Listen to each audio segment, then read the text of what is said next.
আমি ঘুমের ভান করে রিলাম তো সাকিবের দুষ্টুমি বেড়েই চলছে, সে আমার অনেক চেষ্টা করছে কিন্তু বয়স কম, আগে কখনো এসব করেনি, তাই খুলতে পারছে না। কিছুক্ষণ পর আমিও আর নিজেকে সামলাতে পারছি না, কি করব তার চোখে চোখ রেখে সবকিছু করে যাব নাকি ঘুমের ভান করে সব শেষ করে দিব কিছুক্ষণের মধ্যেই। আমার হয়ে গেল এবার সাকিবকে ধাক্কা মারা ছাড়া কোন উপায় নেই। সাকিব তো নতুন কিছু বোঝে না, তাই ওর কানে কানে ফিসফিস করে বললাম, তুমি এখন বিশ্রাম নাও আর আমাকে ধরো, আমার হয়ে গেছে। এরপর সাকিব আমাকে যা করল সেটি শুনলে আমি শতভাগ গ্যারান্টি গিয়ে বলতে পারি তোমাদের বাড়িয়ে যাবে, তাই ভিডিওটা শুরু থেকে শেষ পর্যন্ত দেখার অনুরোধ রিল। আমার নাম নীলা, বয়স 2-1 বছর, বাবা মায়ের প্রথম সন্তান। আমরা 3 বোন, 1 ভাই আর আমি সবার বড়, আমার পরে ছোট ভাই, তারপরে বাকি 2 বোন। আমার বাবা একজন সফল ব্যবসায়ী, তাই আমরা সচ্ছল পরিবারের সন্তান চাওয়ার আগেই সব পেয়েছি। বিয়ে হয়েছে কিন্তু একটা বাচ্চা হয়নি, এটাই অভাব। আমার স্বামী, শ্বশুর, শাশুড়ি সবাই খুব ভালো, তবে দুঃখের কথা হলো বিয়ের 3 মাস পরেই স্বামীর ছুটি শেষ হয়ে যাওয়ায় স্বামী আবার সিঙ্গাপুরে চলে যায়, আর তারপরেই শুরু হয় আমার এক নতুন জীবন। সবসময় মন খারাপ করে থাকতাম, কিছুতেই যেন সময় কাটত না। স্বামী দিনে রাতে মিলে 2-1 বারের বেশি ফোন দিত না, সারাক্ষণ অস্থিরতা আর হতাশায় থাকতাম। হঠাৎ একদিন মোবাইলে ইউটিউবে ভিডিও দেখতে দেখতে এই চ্যানেলটি পাই, অনেক মজার মজার গল্প, মায়ের সাথে ছেলে, ছেলের সাথে মামুর সাথে ভাগ্নে, ভাগ্নের সাথে মাম, এরকম অনেক মজার মজার গল্প। প্রথম 2টা গল্প শুনে নিজেকে অভদ্র লাগলেও পরে খুব মজা পাইলাম। তারপর ধীরে ধীরে এই চ্যানেলের নিয়মিত দর্শক হয়ে গেলাম। সারাদিন শ্বশুর শাশুড়ির সেবা, কখনো ঘর সংসার সামলানো, নিয়ম করে স্বামীর সাথে মোবাইলে কথা বলা, আর রাতে শুয়ে শুয়ে এই চ্যানেলের গল্প দেখা আর নিজে নিজেকে শান্ত করা, এটাই আমার প্রতিদিনের কাজ। গল্প শুনতে শুনতে মনটাও ভিতরে ভিতরে চুক্তি হয়ে গেল। রাতে মাঝে মাঝে মনে হতো রাস্তা থেকে কোন ছেলেকে ঘরে ডেকে এনে আমার ইচ্ছাটা পূরণ করে নেই। এভাবে গল্প শুনে সময় কাটানোর কিছুদিন পর হঠাৎ একদিন আমার জীবনে এলো এক সুপুরুষ হাসি আর ঠাট্টার ছেলে। নিজের অজান্তেই জড়িয়ে পড়ি প্রেমে। বিশ্বাস করেন আর না করেন, এখন আমার কাছে সারা পৃথিবী একদিকে আর অন্যদিকে আমার প্রেম। বৈধ বলেন আর অবৈধ বলেন আপনি, আমি আমার প্রেমিককে ছাড়া বাঁচব না। আমার মত রক্ষণশীল পরিবারের সহজ সরল একটা মেয়ে কিভাবে এমন সম্পর্কে জড়িয়ে গেল, সেই গল্পটাই আজ তোমাদের সাথে মন খুলে বলবো। তাহলে আর কথা না বাড়িয়ে শুরু করা যাক।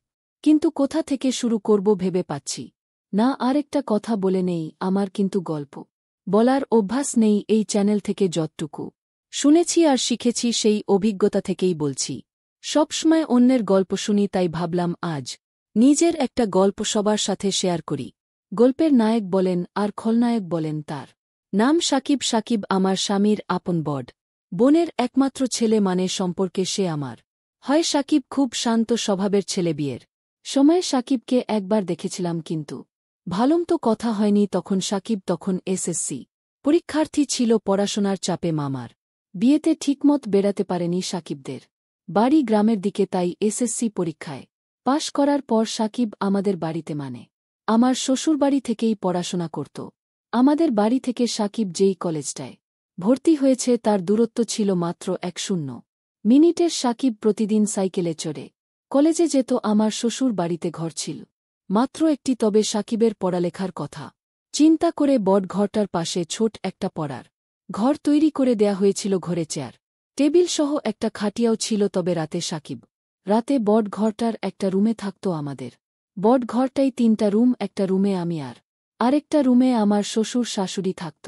মাঝখানের রুমটা অবশ্য ফাঁকা ছিল, তবে সাকিব আসার পর মাঝখানের রুমটায় একটা খাট বসানো হয়, আর সাকিব সেখানেই রাতে থাকে। রাতে পড়ার শেষ করে সে মাঝখানে রুমটাই ঘুমায়। সাকিব খুব মেধাবী, এসএসসিতে সে A+ পেয়েছে। সাকিব কথাবার্তা খুব কম বলে, প্রযোজন ছাড়া কারো সাথে কথা বলে না, এমনকি তার নানা নানির সাথেও না। আর আমার দিকে তো ঠিকমত তাকাই না। আমার শ্বশুর শাশুড়ি বয়স্ক মানুষ, সারাক্ষণ ঘরেই থাকেন। বয়স্ক মানুষ চোখে কম দেখেন, তাই বেশি বাহির হন না। আর শাশুড়ি হাতির মতো মোটা শরীর নিয়ে নড়তেই পারে না, সারাক্ষণ বিছানায় শুয়ে শুয়ে পান চিবান। দিনের বেলায় এদিক ওদিক গেলেও শাশুড়িকে আজ পর্যন্ত ঘরের বাহিরে যেতে দেখি নাই। সে যাই হোক, সাকিব আমাদের বাড়িতে এসেছে 3-0 দিন। হলো এখন অবধি আমার সাথে ঠিকমত কথাই বলেনি। আমাকে খুব লজ্জা পায় আমি আর সাকিব একসাথেই খাওয়া দাওয়া করি শ্বশুর শাশুড়ির খাবার তাদের বিছানার উপর দিয়ে আসি আর আমি সাকিব একসাথে খাই সাকিব বাড়িতে আসার পর আমার এই চ্যানেলের গল্প দেখা আর হচ্ছে না কারণ সাকিব পড়া শেষ করে এসে কখন ডাক দিয়ে বলবে মা আমি দরজা খোলো তাই সারাক্ষণ তার অপেক্ষায় থাকতাম সে খুব পড়াশোনা করত আর রাত 1:00টার আগে খেতে আসত না মাঝেমধ্যে তো 1:02 পর্যন্ত পড়ত আমি প্রায়ই ঘুমিয়ে যেতাম সিয়াম তখন সামনের দরজায় বাগ দিয়ে না পেয়ে ঘরের বাম সাইডের দরজায় এসে ডাকত অর্থাৎ আমি যেই রুমটায় ঘুমাতাম ঠিক ওই রুমটার বাহিরের দরজার দিকে এসে ডাকত তখন আমি লাফিয়ে উঠে গিয়ে দরজা খুলতাম একদিন সিয়াম অনেক রাত পর্যন্ত পড়ল তা প্রায় রাত 1:02:00টা কি 1:30টা হবে তখন আমি ঘুমে বিভোর সিয়াম এসে প্রায় 1:00 থেকে 1:05 ডাকাডাকি করেও আমাকে জাগাতে পারছিল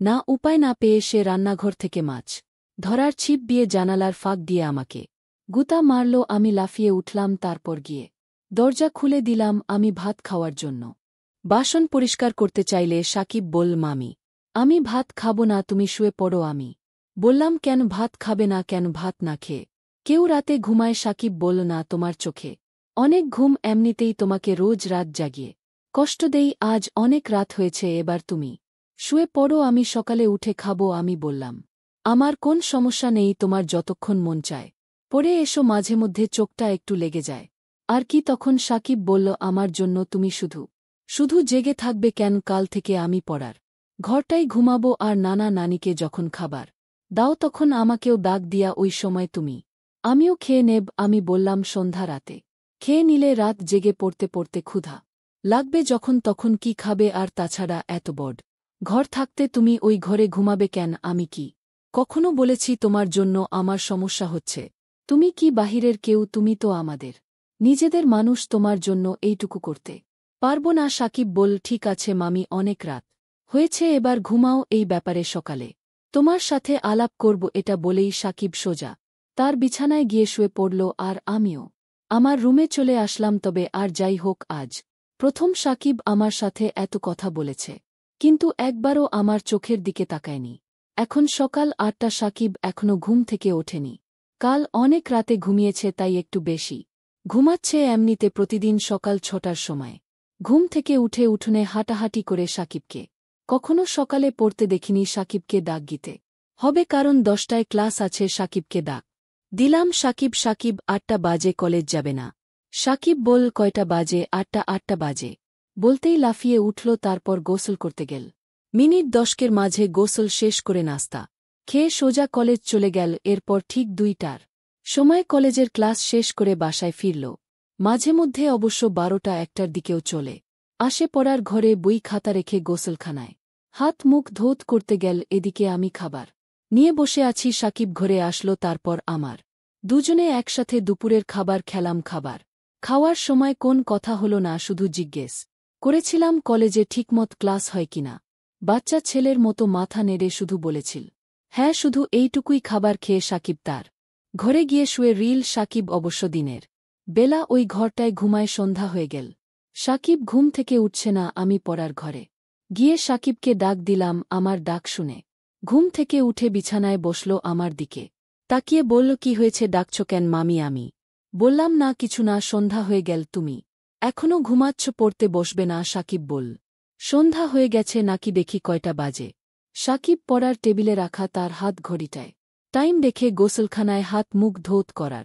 জন্য চলে গেল আমি তার পড়ার ঘরটায় বসে রিলাম হাত মুখ ধৌত করে সাকিব পড়ার ঘরে আসলো আমার দিকে তাকিয়ে বলল তুমি এখনো এখানে কি করো রান্নার কাজ শেষ আমি বললাম সে কখন শেষ করেছি কেন ক্ষুধা লাগছে নাকি আরে নাকি যে বলো এই সন্ধ্যার সময় ক্ষুধা লাগে নাকি তবে চা তাহলে ভালো হতো আমি বললাম চাপাতা মনে হয় ঘরে নেই কাল থেকে তোমাকে চা করে দেব ঠিক আছে সাকিব বল ঠিক আছে এখন যাও আমি পড়তে বসব আমি বললাম আচ্ছা বাবা তুমি মনোযোগ গিয়ে পড়ো আমি গেলাম আমি আমাদের বট ঘরটায় চলে আসলাম ঘণ্টা বুয়েক পরে শ্বশুর শাশুড়িকে রাতের খাবার দিলাম শ্বশুর শাশুড়ি খাচ্ছে আমি পাশেই বসে আছি হঠাৎ শ্বশুর বলল বৌমা সাকিব ঠিকমত পড়ালেখা করে তো তুমি একটু খেয়াল রেখো বাবা, আপনি কোন চিন্তা করবেন না। সাকিব খুব ভালো ছেলে, তাকে পড়ার জন্য বলতে হয় না, সে নিজেই নিজের পড়া শেষ করে নে। শ্বশুর বলল তা জানি, কিন্তু তারপরেও আমাদের দায়িত্ব আছে না। আমি বললাম সাকিবকে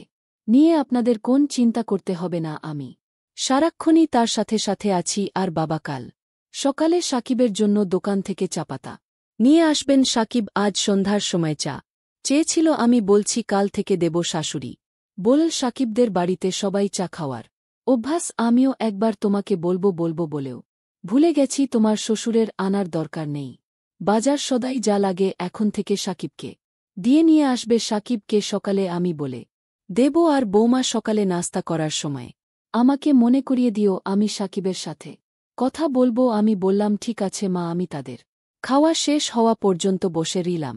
খাওয়া শেষে বাসনপত্র গুছিয়ে আমার রুমে গিয়ে মোবাইলে বাড়িতে মায়ের সাথে কথা বললাম। কথা বলতে বলতে রাত প্রায় 10টা বেজে গেল। এবার দেখি সাকিব কি করছে। আমি দরজা খুলে সাকিবের পড়ার ঘরের কাছে গেলাম। ঘরের কাছে যেতেই সাকিবের পড়ার শব্দ পাইলাম। পড়ার শব্দ পেয়ে আমি আর ঘরে ঢুকলাম না, কারণ সাকিব রাগ করতে পারে, তাই বট ঘরে চলে আসলাম। রাত প্রায় 1:00টার উপরে, কিন্তু সাকিব এখনো ঘরে আসছে না। আমি একা একা জেগে আছি। পড়ার ঘরে যে যাব সেটার ও সাহস পাচ্ছি না, কারণ আমি রাতের বেলা অন্ধকারে ভয় পাই। তাই বাহিরে না গিয়ে সামনের জানালা খুলে বসে রইলাম। অপেক্ষার পর অপেক্ষা, কিন্তু সাকিব ঘরে আসছে না। পর আর ঘরে না হয় ঘুমাবে, কিন্তু খেতে আসবে তো। আমার কিছু ভালো লাগছে না, কি করতে কি করব ভেবে পাচ্ছি না। শ্বশুরকে ডাকব নাকি ডাকব না তাও বুঝতে পারছি না। এভাবে অপেক্ষা করতে করতে রাত প্রায় 12:30 বেজে গেল। এরপর আমি অপেক্ষা করতে করতে কখন যেন ঘুমিয়ে গেলাম। সকালে ঘুম থেকে উঠে শাশুড়িকে আমি জিজ্ঞেস করলাম, মা সাকিব রাতে কি ঘরে আসে নাই? শাশুড়ি বল না কেন, কি হয়েছে বৌমা? আমি বললাম না কিছু না মা, সাকিব কাল রাতে বট ঘরে আসে নাই, পড়ার ঘরে ঘুমাইছে। আমি অনেক রাত পর্যন্ত অপেক্ষা করে কখন যে ঘুমিয়ে পড়েছি নিজেও জানি না। শাশুড়ি বল, কি বলো বৌমা, সাকিব পড়ার ঘরে ঘুমাবে কেন? এই ঘরে কি তার সমস্যা হয়? আমি বললাম কি জানি মা, আমি তো সারাক্ষণই তার খেয়াল রাখি। আমার মনে হয় সাকিব আমাকে লজ্জা পায়। আচ্ছা মা, আমাকে লজ্জা পাওয়ার কি আছে? আমি তো ওর মায়ের মতোই, তাই না? শাশুড়ি আমাকে বল, সাকিবকে ডাকো, সে তোমাকে লজ্জা পাবে কেন? তুমি তো তাকে অনেক খাতির যত্ন করছো, সেটা তো আমি নিজেই দেখছি। তাহলে সে এমন করবে কেন? এটা তো ঠিক না। সে এখানে লেখাপড়া করবে, যখন যা লাগবে তোমাকে বলবে, তুমি না দিলে আমাদের বলবে। আর তুমি তো আমার লক্ষ্মী বৌমা, কত সুন্দর করে সংসারের সব দায়িত্ব নিয়ে কাঁধে নিয়েছ। কি সাকিব কি ডাকো তাকে। আমি বললাম ঠিক আছে মা, আপনি চিন্তা করবেন না, কয়দিন গেলে এমনিতেই লজ্জা চলে যাবে। দেখি সাকিব কি করছে এখনো ঘুম থেকে কেন উঠছে না? 8টার উপরে বাজে, কলেজের সময় হয়ে যাচ্ছে তো। আমি শাশুড়ির সাথে কথা বলে সাকিবের পড়ার ঘরে গেলাম। এখনো দরজা বন্ধ, তার মানে সাকিবের ঘুম ভাঙ্গেনি। আমি দরজায় টোকা মেরেছিলাম, সাকিব সাকিব বলে ডাকতে লাগলাম। কোন সারা শব্দ নেই। অনেকক্ষণ ধরে ডাকছি, কিন্তু তার কোন হদিশ নেই। ঘরটায় আবার কোন জানালাও নেই যে তাকে জানালার পাশে গিয়ে ডাকে। পুরো ঘরটায় একটাই দরজা, যাই হোক। এবার জোরে জোরে দরজায় থাপ্পড় মারতে থাকলাম। প্রায় 1:05 থেকে 2:00 মিনিট ডাকাডাকির পর সাকিব দরজা দরজা খুলেই আবার বিছানায় গিয়ে শুয়ে পড়ল। আমি বুঝতে পারলাম না ঘুমিয়ে কাতরাচ্ছে নাকি অসুস্থ হয়ে পড়ল। আমি ঘরে ঢুকে তার মাথায় হাত দিলাম। হাত দিতেই দেখি শরীরে প্রচণ্ড জ্বর, শরীরটা যেন পুড়ে যাচ্ছে। আমি ভয় পেয়ে গেলাম। তাড়াতাড়ি বটঘরে এসে শাশুড়িকে বললাম। শাশুড়ি তো আবার সুন্দরবনের হাতেই চলাফেরা করতে পারে না, তাই আমাকে বল বৌমা, সাকিবের শরীরটা ভেজা কাপড় দিয়ে মুছে দাও, আর কপালে জলপট্রি দাও। আমি শাশুড়ির কথা মতন বালতিতে পানি নিয়ে সাকিবের শরীর থেকে কাঁথা সরিয়ে তার টি-শার্ট খুলে সারা শরীর ভেজা কাপড় দিয়ে মুছে দিলাম। তারপর কপালে জলপট্রি দিলাম। প্রায় ঘণ্টাখানি তার পাশে বসে রইলাম। এরপর আস্তে আস্তে সাকিব চোখ খুলতে লাগল। আমি তাকে ধরে উঠে বসলাম। বসানোর পর সাকিব আমাকে বলল, আমি রাতে যখন জ্বর অনুভব করি তখন সাথে সাথে গিয়ে তোমাকে ডাক দিয়েছিলাম, কিন্তু তুমি ঘুমিয়ে গিয়েছিলে, তাই তোমাকে আর বেশি ডাকাডাকি করিনি। আমি বললাম, এটা কোন কথা হলো সাকিব? তুমি অসুস্থ, একা একা এই ঘরে কেন ঘুমালে? আমার জানালায় জুড়ে থাপ্পড় মারতে নয়তো বামদিকের দরজাটায় জোরে একটা লাথি মারতে। এভাবে একা একা কষ্ট করার কোন মানে হয় এভাবে 1-0 মিনিট কথা বলার পর সাকিব উঠে দাঁড়াল, তারপর খাট থেকে নেমে সোজা গোসলখানায় গেল। গোসলাখানা থেকে হাত মুখ ধৌত করে বটঘরে গেল। সাকিবকে বটঘরে যেতে দেখে আমিও বটঘর চলে গেলাম। বটঘরে এসে তাকে নাস্তা দিলাম। নাস্তা করতে করতে তার শরীরের জ্বর কিছুটা কমে গেল। কলেজে যাওয়ার মত সময় আর শরীরের কন্ডিশন কোনটাই ছিল না, তাই সাকিব আজ কলেজে গেল না, বাড়িতেই হাঁটাহাঁটি করছে। আমি রান্না করছি, হঠাৎ দেখি সাকিব আমার পেছনে দাঁড়িয়ে আছে। আমি বললাম, কি ব্যাপার, রান্না শিখবে নাকি? সাকিব বল, না, ভাবছি তুমি সারাদিন একা একা কত কাজ করো, সবার খেয়াল রাখো। সত্যিই তুমি অনেক ভালো কেন যে তোমার সাথে এতদিন কথা বলিনি। আমি আসলে তোমাকে লজ্জা পেতাম, তাই তোমার সামনে কম আসতাম, কম কথা বলতাম। তাছাড়া আমি মেয়েদের কাছ থেকে একটু দূরেই থাকি। আমি বললাম, কেন মেয়েদের কাছ থেকে দূরে কেন? মেয়েরা কি বাঘনা ভাল্লুক? সাকিব বল, আরে না, তুমিও দেখছি কলেজের মেয়েদের মতো কথা বলো। আমি বললাম, কলেজে আবার মেয়ে বন্ধু নাই তো? সাকিব বলল, আরে না, আমাদের ক্লাসের একটা মেয়ে আছে, ও গায়ে পড়ে কথা বলে। আমি বললাম, তাই নাকি? তা মেয়েটার নাম কি?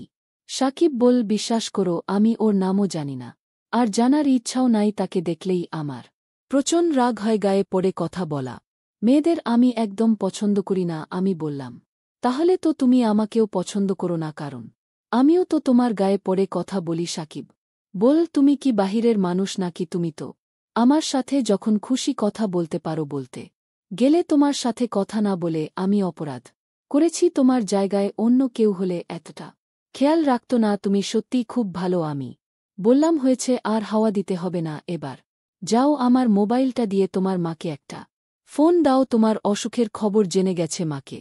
আবার জানালে কেন? আমি বলিনি তোমার নানি বলেছে। নানি, এই নানিকে নিয়ে আর পারলাম না। সবকিছুতেই বাড়াবাড়ি করে সাকিব আমার রুমে চলে গেল। আমি রান্না শেষ করে গোসলখানায় গেলাম। গোসল শেষ করে শ্বশুর শাশুড়িকে দুপুরের খাবার দিয়ে আমি সাকিব একসাথে খাবার খাইলাম। দুপুরের খাবার শেষ করে সাকিব পড়ার ঘরে চলে গেল। আমি বাসনপত্র গুছিয়ে দেখি সে বট ঘরে নেই। আমি সাকিবের পড়ার ঘরে গিয়ে সাকিবকে ডাক দিয়ে বললাম, এই ঘরে ঘুমানোর দরকার নেই, বট ঘরে আসো। আবার শরীর খারাপ করলে উঠে দাঁড়াতে পারবে না। সাকিব তখন আমার কথা আর অমান্য করল না। আমার পেছন পেছন বট ঘরে এসে মাঝখানে রুমটার খাটে বসে রিল। আমি তাকে বললাম, সাকিব, মাঝে রুমে ঘুমাতে অসুবিধা হলে তুমি আমার রুমে গিয়ে ঘুমাও। আমি দুপুরে বেশি ঘুমাই না, তুমি যাও আমার রুমে গিয়ে ঘুমাও। আসলে মাঝে রুমটা একটু খোলামেলা তো, তাই সাকিব এখানে ঘুমাতে স্বাচ্ছন্দ্য বোধ করে না। তারপর সাকিব আমার কথাম তো আমার রুমটায় গিয়ে শুয়ে পড়ল। এদিকে শাশুড়ি ডাকছে, পান খাবে? চুনের কৌটা খুঁজে পাচ্ছে না। চুনের কৌটা দিতেই শাশুড়ি জিজ্ঞেস করল, সাকিব কোথায়? আমি বললাম, মা। সাকিব আমার রুমে ঘুমাচ্ছে, পড়ার ঘরে গিয়ে শুয়েছিল, আমি নিয়ে এসেছি। বলা তো যায় না, আবার কখন শরীরটা খারাপ করে বসে। আর মাঝে রুমটাই সাকিব ঘুমাতে পছন্দ করে না, এজন্য আমি বলেছি আমার রুমে গিয়ে ঘুমাতে। শাশুড়ি বল, ভালোই করেছ, মাঝে রুমটা আসলে থাকার উপযুক্ত না। দেখো, সাকিবকে বলো এখন থেকে তোমার সাথে ঘুমাতে, রাতে পড়া শেষ করে তোমার সাথে ঘুমাবে। তুমি তো আর তাকে কম আদর যত্ন করছো না, তোমার কথা না শুনে পারবে না। আমি বললাম, মনে হয় না আমার সাথে ঘুমাবে, তবে আজ আমার সাথে অনেক কথা বলেছে। এতদিন তো লজ্জায় কথাই বলেনি, আজ মামুর সাথে খুব কথা বলেছে। শাশুড়ি বলেছিলাম না, কয়েকদিন গেলে ঠিক হয়ে যাবে। আর তুমি যে খাতির যত্ন করছো ওর মায়ের চেয়ে কম না। আমি বললাম, কি যে বলেন না, সাকিব তো আমাদের ছেলের মতোই।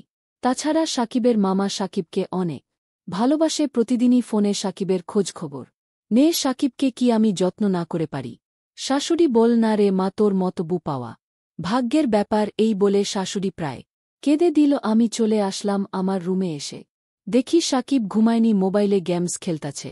আমি বললাম, গেমস খেলার দরকার নেই, রাতে জ্বরের জন্য ভালোমতো ঘুমাতে পারোনি, এখন একটু ঘুমাও। সাকিব বলল, তুমি কি করবে? তুমি ঘুমাবে না? আমি বললাম, না, আমি ঘুমাবো না। আর ঘুমালেও সমস্যা নেই, খাট তো আর ছোট না, তোমার পেছনে শুয়ে পড়ব। সাকিব বলল, কি বলো? আমি কারো সাথে ঘুমাই না, আমি একা একা ঘুমাতেই পছন্দ করি। তাছাড়া আমার ঘুমের স্টাইল ভালো না, ঘুমের মধ্যে হাত পা কখন কোথায় যায় নিজেও জানি না। আমি হেসে বললাম, হাত পা আর কোথায় যাবে? এই রুম ছেড়ে তো আর যাবে না। সাকিব বলল, তুমি তো দারুণ কথা জানো হাসতে হাসতে, তুমি খুব মজা মানুষ, তোমার মনটা অনেক ভালো আমি বললাম এত ভালো ভালো বলা লাগবে না। এবার ঘুমানোর চেষ্টা করো তোমার অমত থাকলে। আমি মাঝে রুমে গিয়ে ঘুমাই সাকিব বল না। না সমস্যা নেই আমার চোখে এত ঘুম নেই এখন। তুমি সারাক্ষণ কাজকর্ম করো তোমার এখন একটু বিশ্রাম দরকার তুমি ঘুমাও আমি সাইলেন্স মোডে তোমার মোবাইলটায় একটু গেমস খেলি আমি। বললাম আচ্ছা তুমি গেমস খেলো আমি ঘণ্টাখানে ঘুমাই এই বলে আমি ঘুমিয়ে পড়লাম ঘুম থেকে। উঠে দেখে সাকিব ঘরে নেই ঘরে এর বাহিরে। গিয়ে দেখি উঠানে হাঁটছে সন্ধ্যা ঘনিয়ে আসছে এর মধ্যে আমি রান্নাঘরে গিয়ে সাকিবের জন্য নুডলস বানালাম সাকিব নুডলস দেখে খুব খুশি তারপর নুডলস খেয়ে পড়ার ঘরে গিয়ে পড়তে বসল ঘণ্টাখানি পড়ার পর আমি গিয়ে তাকে নিয়ে আসলাম বললাম আজ আর এত পড়ার দরকার নেই শরীর ভালো হলে কাল থেকে আবার পড়া শুরু করবা সাকিব আমার সাথে। বট ঘরে চলে আসলো রাতের খাবার খেয়ে উঠার আগেই শাশুড়ি সাকিবকে ডাকল সাকিব সাকিব আসছি নানি কি হয়েছে ডাকছ কেন সাকিবের নাম নানি বলল ওই ছোট ঘরটা বানাইছি তোর পড়ার জন্য থাকার জন্য না মাঝে রুমটাই ঘুমাতে না পারলে তোর মামর সাথে ঘুমা কি তোকে কম আদর করে মুরব্বিদের কথা শুনতে হয় শুধু লেখাপড়া করলে হয় না আদব কায়দাও শিখতে হয় সাকিব বল ঠিক আছে তুমি ঘুমাও আমি মামর সাথেই ঘুমাবো শাশুড়ির সাথে কথা বলে সাকিব যখন মাঝে রুমের খাটে বসল ঠিক তখনই হঠাৎ তার শরীরটা আবার আগুনের মত গরম হতে লাগল শরীরটা যেন পুড়ে যাচ্ছে সাকিব মাম মাম বলে ডাকতে লাগল আমি আমার রুমে ছিলাম দৌড়ে গেলাম সাকিবের কাছে আমি বললাম কি হয়েছে সাকিব সাকিব বল মামি দেখো আমার শরীরটা আবার গরম হয়ে যাচ্ছে শরীরটা যেন কাঁপছে আমি বললাম ঠিক আছে বাবা তুমি বসো আমি তোমার শরীরটা ভেজা কাপড়ে মুছে দিচ্ছি আমি শাশুড়িকে বললাম মা সাকিবের আবার খুব জ্বর এসেছে শরীরে আগুন ধরার অবস্থা কি করব মুছে দাও আর দেখো তোমার শ্বশুরের ওষুধের কোটায় প্যারাসিটামল ট্যাবলেট আছে একটা খাইয়ে দিয়া তোমার সাথে নিয়ে শুয়ে দাও রাতে জ্বর না কমলে সকালে ডাক্তারের কাছে নিয়ে যাইও।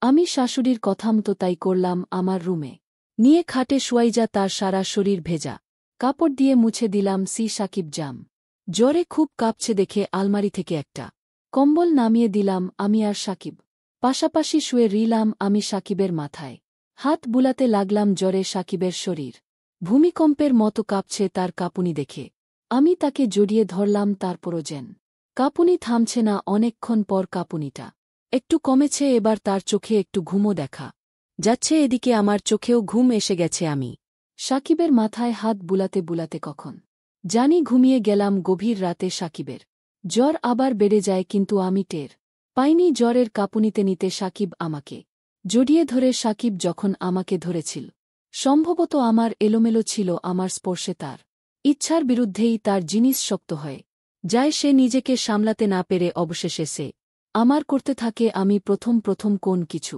টের পাইনি সাকিব যখন কিছুক্ষণ করল তখন আমি টের পাইলাম কিন্তু সাকিবের জ্বর বুঝতে পেরে আমি আর কিছু বললাম না জেগেও ঘুমানোর ভান করলাম তবে একটা কথা সত্য এতদিন আমি যাই করেছি বলেছি না কেন আমি সাকিবকে কখনো অন্য চোখে দেখিনি সাকিব আসার পর আমার রুটিন চেঞ্জ হয়ে গিয়েছিল জানি না কেন তবে সাকিবকে নিয়ে আমার কোন অন্য মানসিকতা ছিল না তার প্রতি আমার যতটুকু দায়িত্ব কর্তব্য ছিল আমি তার সবটুকুই পালন করার চেষ্টা করেছি প্রত্যেকটা মেয়েরাই কিছু কষ্ট থাকে তাই বলে সব জায়গায় সবার সাথে সবকিছু করে না ভাবেও না যাই হোক আমি ঘুমের ভান করে রিলাম এদিকে সিয়ামের দুষ্টুমি বেড়েই চলছে সে আমার অনেক চেষ্টা করছে কিন্তু বয়স কম আগে কখনো এসব করেনি তাই খুলতে পারছে না আমিও আর নিজেকে সামলাতে পারছি না কি করব চোখে চোখ রেখে সবকিছু করে যাব নাকি ঘুমের ভান করে সব শেষ করে দিব কিছুক্ষণের মধ্যেই আমার হয়ে গেল এবার আর সাকিবকে ধাক্কা মারা ছাড়া কোন উপায় নেই সাকিব তো নতুন কিছু বোঝে না তাই ওর কানে কানে ফিসফিস করে বললাম 2 মিনিট বিশ্রাম নাও আর আমাকে ধরো আমার হয়ে গেছে এরপর সাকিব আমাকে অনেক করল সকাল হতেই আমি নাস্তা তৈরি করতে চলে গেলাম রান্নাঘরে নাস্তা করে প্রতিদিনকার মতো কাজকর্ম করতে লাগলাম সাকিব নাস্তা করে পড়ার ঘরে চলে গেল কলেজে গেল না গোসল করার সময় যখন হল তখন পড়ার ঘর থেকেই জোরে জোরে মামি মামি বলে ডাকতে লাগল আমি গিয়ে বললাম কি হয়েছে সাকিব বলল আসো এই ঘরে একবার করে গিয়ে গোসল করি আমি বললাম শোনো সাকিব রাতের খাবার রাতেই খেতে হবে হয় আর প্রয়োজনের বেশি কোন কিছু ভালো না দিনের বেলায় কখনো কল্পনাও করো না যদি কখনো কারো চোখে পড়ে বা কোন প্রকার সন্দেহ হয় তাহলে তোমার আমার দুজনের জীবনই নষ্ট হয়ে যাবে। আমি যা বলি তা অক্ষরে অক্ষরে পালন করবা তা। না হলে জীবন নষ্ট হয়ে যাবে, সমাজে মুখ দেখাতে পারবে না, বুঝতে পারছ? তারপর সে মাথা নাড়িয়ে হ্যাঁ বলল। তারপর থেকে সাকিব আর কোন দিন দিনের বেলা করার জন্য বায়না ধরেনি, আর আমার কথার বাহিরেও যায়নি। আর আমি তখন থেকে নিয়মিত পিল খেতে থাকলাম। এভাবেই চলছে মাম ভাগ্নে গত 3 বছর ধরে আমরা করে যাচ্ছি। এর মধ্যে আমার স্বামীও একবার বাড়িতে এসে গেছে, কিন্তু কোন প্রকার সমস্যা হয়নি। যদি সিয়াম আমার কথামতো চলে তাহলে ভবিষ্যতেও কোন সমস্যা হবে না, আমাদের সম্পর্ক থাকবে।